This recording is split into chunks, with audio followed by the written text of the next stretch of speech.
This is Prime Crime Network. Viewer discretion is advised. I never made a plea, and I never pled to no damn child molestation. So these two things need to be rectified right now. Breaking news coming out of the conscious community. Michael Noack Jr., also known as Brother Polight, has found himself in trouble for allegedly sexually assaulting a 14-year-old girl in a hotel room. The alleged victim is the daughter of a woman who Brother Polight was romantically linked to.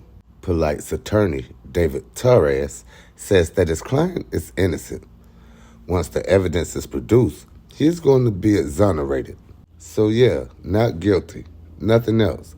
So says Brother Polight's defense team. But according to reports, Brother Polight, who's known as a motivational speaker and author and lives in Los Angeles and currently resides in Miami, asked the woman if he could take her daughter to an after party at a club in Miami. Brother Polight allegedly took the teen to his hotel room after seeing that the club was closed. Report states that Polight allegedly gave the teen alcohol and started dancing and touching the teen inappropriately. The report goes on to say that Polight tried to force the victim to perform inappropriate acts upon him. The victim then allegedly passed out and woke up to Polight trying to make her throw up. These are serious allegations, but in any situation, there's always a motive, said Polight's legal team. There's always a lot behind the scenes that the public is not going to get or able to see. Report states that the girl's mother found her intoxicated and possibly on drugs with severe swelling on her mouth and lips. It later states that Polight told her mother not to call police because this situation would ruin his career. Polight was served with DNA warrants in June and surrendered to police. Polight's legal team says that the police report is only an allegation, and we have no doubt that he is not the person that the people are trying to make him out to be. We'll get him past this and get him back on with his life. Well, he normally garners attention for his online posts, but now this social media influencer and motivational speaker is making headlines for the wrong reason. This is the mugshot of 37-year-old Michael Noack Jr., also known as Brother Polight, to his more than 300,000 Instagram followers. Miami Beach police arrested Noack this week for alleged sexual battery of a 14-year-old girl in a hotel room in February. Police say the alleged victim was the daughter of a woman he was romantically linked to. Defense attorney David Torres says his client is innocent. Once the evidence is produced, that he is going to be exonerated. So yeah, not guilty, nothing else. According to the police report, Noack, a motivational speaker and author who lives in L.A., asked the woman if he could take her daughter to an after party at a club in Miami. The report states Noack took the teen to his hotel after seeing that the club was closed. Police say the suspect gave the teen alcohol and started dancing and touching the teen inappropriately. It goes on to say Noack tried to force the teen to on him. The teen allegedly passed out and woke up to Noack trying to make her throw up. These are serious allegations, but in any situation, there is always motive. There is always a lot behind the scenes that the public is not going to be able to see. The report states that the girl's mother found her intoxicated and possibly on drugs with severe swelling on her mouth and lips. It later states Noack told the mother not to call police because it would ruin his career. Noack was served with a DNA warrant in June and surrendered to police on Monday. Terrace says the police report is only an allegation. Morning, Judge. All right, what is this on for? It says motion to increase bond. Yes, Judge, I did not file a motion. So what happened in this case, Your Honor, is that this is a media case. He was arrested for punishable by life crimes. He should have been held no bond. However, this is one of those charges where the PBL comes in at the very end of the charge, and I think the clerk's office made an error, allowed him to bond out prior to seeing a bond appearance or prior to going to bond hearing. Somehow I think he was given standard bond of $21,000, $10,000 on count 1 and count 2, and then $1,000 on count 3, Judge. My issue, Judge, is that there's no stay away order on the case yet. That's why, Your Honor, asked the defendant to be present. I also am very concerned that the defendant has been essentially terrorizing the victim. I mean, the victim's 14 years old, and there's been a lot of... Since the arrest? Since the arrest, Judge, he's been very communicative on, he's been very vocal on social media, on, there's been videos of the victim drugged by this defendant leaked online. Your Honor, on this case, we do have DNA showing that the defendant was on the victim's clothing. Your Honor, may I ask why any of this is appropriate, considering no motion has been filed? Yeah, that's the thing. I don't like being ambushed with all of this. This is nor do I, Your Honor. This is entirely inappropriate. If in fact the state was seeking a motion for pretrial detention, they should have done it. I mean, well, Judge, now as far as the stay-away order is concerned, I can certainly do that, but I just can't go ahead with allegations from the state without giving notice to the defense. I mean, certainly I would hear it, but I can't do this in a vacuum like this. So the only thing that I know that this was reset for, which was advised to me the last time, is that the stay-away order was not properly presented, and I'm ready and able to do that at this time. Judge, you are the first appearance, Judge, regarding the information that was filed, Judge. He was charged with a total of 6 counts, Judge. And they're different. They're all different from the charges, except for Again, one. Your Honor, excuse me, I have to interrupt. This is entirely... Hold on. Mr. Terrace, hold on. Let her finish. Just let her finish. I'll allow you to make your argument. Go ahead. Thank you, Your Honor. He has been charged with 6 counts. One of them is the same, but there's 5 additional counts, Your Honor. Your Honor does have to set bond on those counts. And then the stay away order has to be set. I will be filing a motion to increase bond. And I understand that Your Honor does not want to be ambushed. I will file that at a later time, but I did want to put the court on notice that with regards to the other bond amounts that need to be set, Judge. All right. So we definitely have to address bond. Okay. Now, did you have a response, Mr. Taras, and then I will deal with the information. Yes, Your Honor. We don't. There is no motion pending before the court. The state, no one. Our side certainly did not ask for a schedule bond. That was something that the state of Florida decided to place on this case. Those charges were higher charges, and they were downfiled. Doesn't matter that there was more charges that were listed on the information. These are downfiled charges. Mr. Nowak is out on constitutional bond. There's no motion pending before this court, and there's no need for Ms. Garcia to just ambush us with additional information that she feels the court and the media in her speak should hear.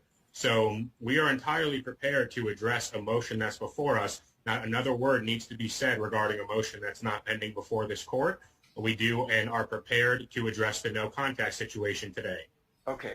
Now, first things first. First thing I have is I have an information that's been given to me by the clerk that was filed on September 14th, which was 3 days ago. And again, I have many cases on my calendar. Has this defendant been arraigned on this information? He has, Your Honor. He has, Judge. He has. Okay, so he has been arraigned, and I am looking at, there are a total of 6 counts. I, at this point, do not see that there are any non-bondable offenses, and there appears to be a second-degree felony for count 1, second-degree felony count 2, 3 is also second-degree, 4 second-degree, 5 is a first-degree misdemeanor, and 6 is a third-degree felony. So, have all of the bonds been addressed at the time of the arraignment? No, Judge. No, Your Honor. Okay, well, that's what we need to do as far as that is concerned. And I will, what was he out on previously? Let's just start with that. He was out on count 1 and count 2 for $10,000 each, and then count 3 on the information was a misdemeanor, so that was $1,000. So right now he has a total of $21,000 bond. Okay, so 1 and 2. So what was added in the information? So the counts 1 through 4 are all second-degree felonies. Those were not on the information on the Were not originally charged? Correct.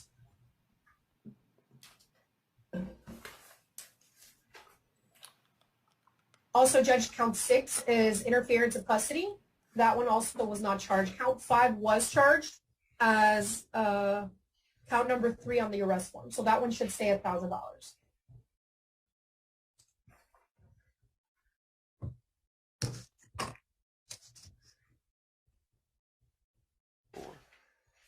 So then what was the original 10,000? If you're saying that 1 through 4 was not charged and then 6 was not charged, then what was the original charges where he got the two $10,000 and then $1,000? So the original charges was count 1 was engaging in sexual activity with a child in familiar custodial authority. That was actually a PBL, but that charge, when it's input into the arrest form, it looks like an F1. So on that count, he was given $10,000. Then on count 2, it's sexual battery of a victim 12 to 17 years of age. That's an F1. That was another $10,000 bond. And then count 3 is count 5 on the information. Okay. All right.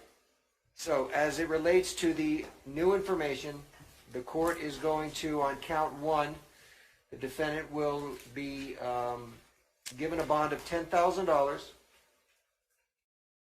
On count 2, defendant will be given a bond of $10,000. On count 3, defendant will be given a bond of $10,000. On count 4, defendant will be given a bond of $10,000. On count 5, that will be a $1,000, and count 6 will be $5,000 bond. All right, does corrections have that? Well, all right, clerks have that as well? Yeah, I have it, Judge. Okay. So he is going to need to post those additional amounts. If it was $21,000 originally, it's now going to be $46,000 additional bond. That's as to that issue. Anything further on that issue, and then we're going to get to the stay-away order. So, Judge, I do think it's important to note that he is a California resident. So I would ask that Your Honor consider that when setting the bonds. Are these standard bonds, Judge? I do not know what is considered a standard bond on these, but these are the bonds that the court's going to be giving. Okay. So, no, Judge, I'll be filing a motion to increase bond due to the facts of the case. The other, in addition to the bond, Judge, it's just a stay away order I think that we need to address today. Understood. All right, anything further from the defense as to the bonds for right now? Your Honor, I don't see that the state has laid any grounds for why the bond amount should be increased. We believe we're not there yet. We're not there yet. There's no discussion right now. That's not what's before the court. The court just is setting bonds on the new counts. These counts are downfiled. I just want to make that clear from the record, even though there's more of them. Understood. So but we would object to the entire bond amount increasing, considering these are downfiled charges. Okay. Your objection is noted. Other than that, no, Your Honor. All right. As it relates to the stay-away order, okay. So apparently these are minors. If I can have the defendant sworn. Mr. Noah, can you unmute yourself? Yes. Raise your right hand. Do you swear affirm the testimony you're about to give is the truth, the whole truth, and nothing but the truth? Yes. Okay, so you can put your arm down. Can you tell me your full name and your date of birth? Michael Eugene Nope Jr., born August 10th, 1983. All right, thank you, sir. All right, so you are currently charged under case F21 14438 with several counts involving a minor victim. And the minor victim is identified as T like Thomas, S like Sam. Do you know who that is? Yes. All right. Sir, you are ordered that you can have no contact with TS. And when I say no contact, that means no direct contact or indirect contact. Indirect contact includes you cannot communicate with this individual via social media. You cannot call. You cannot text. You cannot reach out to this individual or in some way attempt to communicate through a third person. Do you understand that, sir? Yes, I do. All right. Now, I will just advise you and admonish you. This means what it says. I do not know whether or not you were given any type of a stay-away order, but as of right now, this stay-away order is in effect, in that if you violate any terms of this stay-away order, that may be grounds for your bond status, your pretrial release status to be revoked, and you will be immediately taken into custody. Do you understand that, sir? Yes, I do.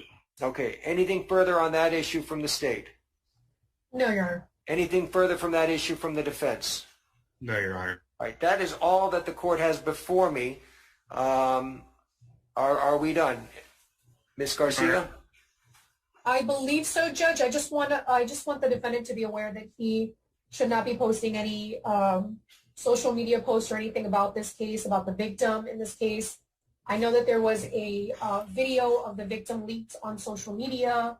I'm concerned about the victim's, well-being regarding this case. So I just want to make sure the defendant's well aware that if that happens, we will be filing the appropriate motions to avoid that from happening. All right. Well, just so it's Judge? clear. Yeah, just so it's clear. I just want both sides to know allegations are allegations. I certainly will respond to some type of evidence shown to the court that the defendant has somehow violated the court's order. Now, let me hear from the defense.